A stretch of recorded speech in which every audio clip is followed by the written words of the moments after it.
के शहर में तेजस अपनी पत्नी नीरू के साथ रहता था। पति पत्नी दोनों ही नौकरी करते थे। एक दिन तेजस गांव अपनी माँ के पास फोन करता है। हेलो, प्रणाम माँ। जीते रहो माँ, तुम दादी बनने वाली हो। अरे वाह, ठीक है बेटा, मैं कल ही आती हूँ। जब माँ जी शहर पहुंची तो बेटी बहू ने बहुत अच्छे से स्वागत किया। लीजिए माँ जी चाय। अरे गर्मा गर्म पकोड़े ले आओ माँ के लिए। नीरू रसोई में गई और 2 मिनट में ही पकोड़े ले आई। जी ये लीजिए। बहू जादू से बनाए हैं क्या? अभी तो रसोई में गई थी। यम्मी। माँ जी, शीला रसोई में पकोड़े तल रही है, मैं बस लेकर आई। हे भगवान, मेरा धर्म भ्रष्ट कर दिया तूने। अब तो गंगा जल से शुद्धिकरण करना होगा। दूसरे दिन, माँ जी मैंने नाश्ता बना दिया है, ऑफिस जा रही हूँ। पर अभी तो घर का सारा काम पड़ा है। शीला आती ही होगी, झाड़ू पोछा बर्तन कपड़े वो सब कर लेगी। हमारे जमाने में घर का सारा काम हम ही करते थे।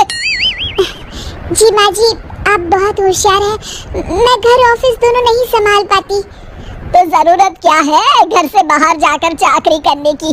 वैसे भी घर का काम खुद करने से घर में बरकत आती है, समझी? पर माँ जी, पर वाला कुछ नहीं, इस महीने की पगार मिले फिर ऑफिस बंद है। हाँ। रात को नीरू तेजस से कहती है, सुनिए जी, माँ जी बोल रही थी कि मैं नौकरी छोड़ दूं। वैसे ठीक ही तो है, अभी तुम्हें आराम की जरूरत है। फिर भी आराम कहाँ, शीला को छुड़ाने के लिए बोल रही थी। तो अब 24 घंटे में इतना काम तो कर ही सकती हो। पर जॉब पसंद है मुझे, घर पर मन नहीं लगेगा। अगले दिन जब दोनों ऑफिस के लिए निकल रहे थे, मेरी तो कोई कीमत ही नहीं है इस घर में। माँ जी, आजकल महंगाई बहुत है, रहन सहन भी बदल गया है। दोनों नौकरी करते हैं तभी ठीक रहता है। अच्छा, तू कहना क्या चाहती है? मेरा बेटा तुझे बिठा के खिला नहीं सकता? तू ही इस घर का खर्च चला रही है, हैं? नहीं माँ जी, मेरा वो मतलब नहीं था। मतलब खूब समझती हूँ, ये बाल धूप में सफेद नहीं किए मैंने। हाँ। अब तो ये रोज का काम हो गया था। तेजस भी रोज की झिकझिक से परेशान हो गया था।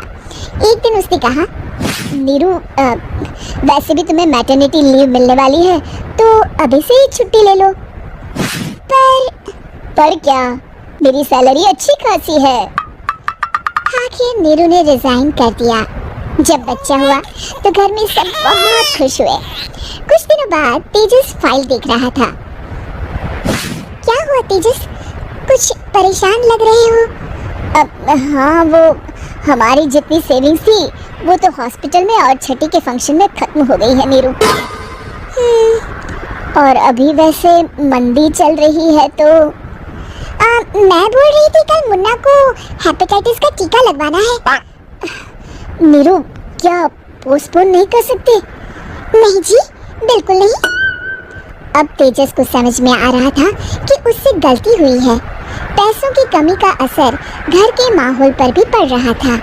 अगले दिन, बेटा मेरा चश्मा और ये दवाइयाँ ले आना, पर्चा देते हुए माँ जी ने कहा। जी। तेजस, मुन्ना के लिए दूध का डिब्बा और डायपर भी ले आना, और ये किराने के सामान की लिस्ट है, इसे भी लाना है।